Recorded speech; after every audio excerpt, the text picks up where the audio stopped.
Here's a way to make some Halloween decorations that will last a lifetime. These concrete skulls can sit in your garden and survive the weather for a very long time. I'm using some of my milk carton skulls that you can see being made in another video as a mould. The link is down below. But you could use a plastic skull mask like the old pirate one I have here, or any of the many plastic skulls that you can buy online. To hold the mould horizontal, I use a coiled up rag as a stand. I then use some old sump oil that I have to brush on the inside of the mould. This helps stop the concrete from sticking. If you don't have sump oil, any vegetable oil or spray type kitchen oil would work just as well. I use white cement, which takes colour a little better, but any cement will do. I mix 2 parts of sand with 1 part of cement, which is quite a strong mortar mix. You could use a commercial mortar mix if you're not making huge quantities. A paint mixer and a drill makes light work of the mixing. I find it's useful to use a wide bucket that you can fit your trowel into. It makes it easier to scoop the mortar out. Then I fill the mould and give it a few taps to spread the mix into the tighter spaces, and then level it out with an old spoon. I also try to hollow the back a bit to keep the weight down. As an experiment, I also made a cast from the pirate mask. I filled the eye holes with crumpled aluminium foil and also the little open spaces around the mouth. Because I had a lot of milk jug skulls that I made in an earlier video, I was able to cast quite a few skulls at the same time.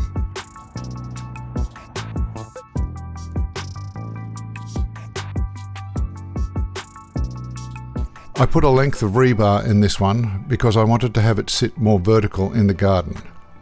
If you wanted to hang your skulls up, you could also stick in a loop of wire at this stage. Demolding the casts was relatively easy on the shallow moulds,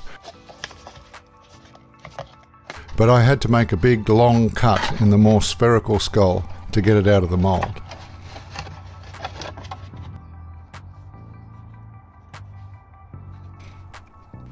After a day or so, while the concrete mortar is still a bit soft, you can sculpt it a bit. So I used this opportunity to do a little dental work on the castings, as the teeth weren't very well defined. This is an old wood chisel, but a nail would do the job just as well.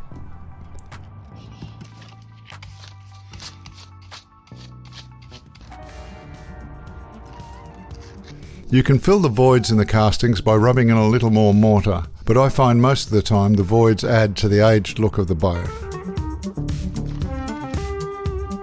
The cast from the mask shattered a bit as it was a bit thin at the top, but it still came out relatively okay.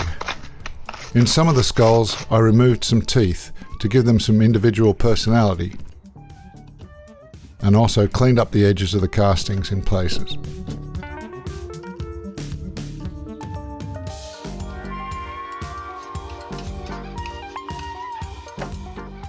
The next task was painting. I started with the teeth painted a gruesome shade of yellow, then darkened the eye and nose sockets and the other hollows with black, making sure to get in the recesses around the teeth. Then I wiped off the excess with some paper towel. I then gave the entire skull a black wash in order to darken the hollows and voids in the concrete, again wiping off the excess with paper towel. The mask cask got the same treatment.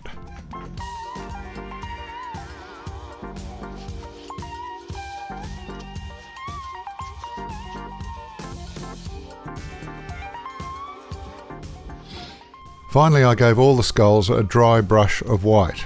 This acrylic paint seems to sink into the mortar and will survive for quite some time in the weather outside.